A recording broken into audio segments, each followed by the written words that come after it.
With the Budweiser out in lane 4, that left room for Greg Hopp and the Miss Pontiac in lane 1, the Pico and Hanauer in 2. The Lumar window film, driven by Jimmy King, ended up in lane 3. Then the Budweiser. Then outside him, Dr. Ken Muscatel and the Northwest Unlimited. And Steve, here's a great example of the speed and power of Miss Budweiser in lane 4, slingshotting around that turn and taking the lead in this race. Despite being in lane 4, Greg Hopp in lane 1, you see from the O'Doul's eye in the sky, he's got a rooster tail lead.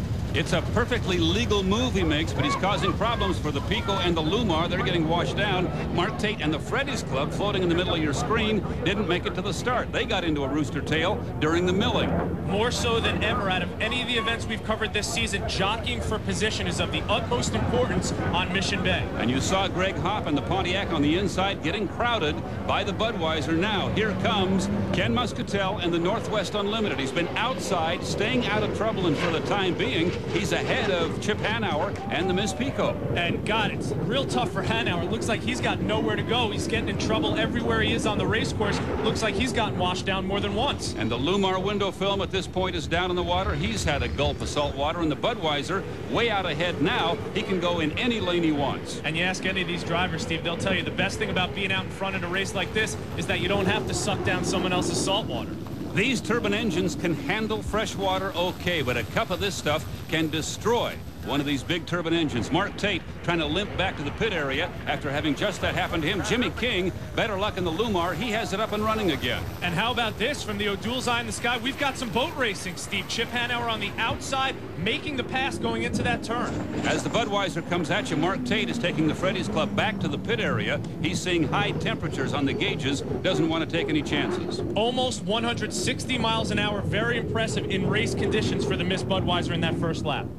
Except for that saltwater issue, which we've talked about a lot already, Mission Bay gives these guys the best conditions they see all year. We see high speeds in qualifying and in racing. And that's why they have those snorkels on the top of their boats. We only see that 3 times a year in Norfolk, here, and later on at the end of the season in Hawaii. That's what makes the boats just look just a little bit different. Here's Greg Hopp. He finished in 2nd in Heat 2A, right behind Miss Budweiser.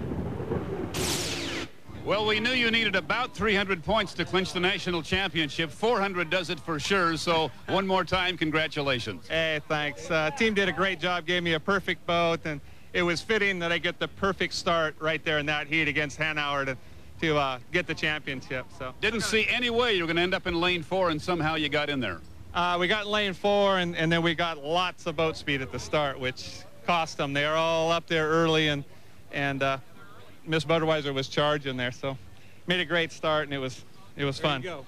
World champions once again. It's a great year for us. Like I say, that was a great heat for the championship. Now we can go racing. You know, we got the championship in the bag. Now we can go race Hanauer for the rest of this day, and it's going to be tough for lane 4, but we'll give it a shot. I'm sure they got more for us in the truck.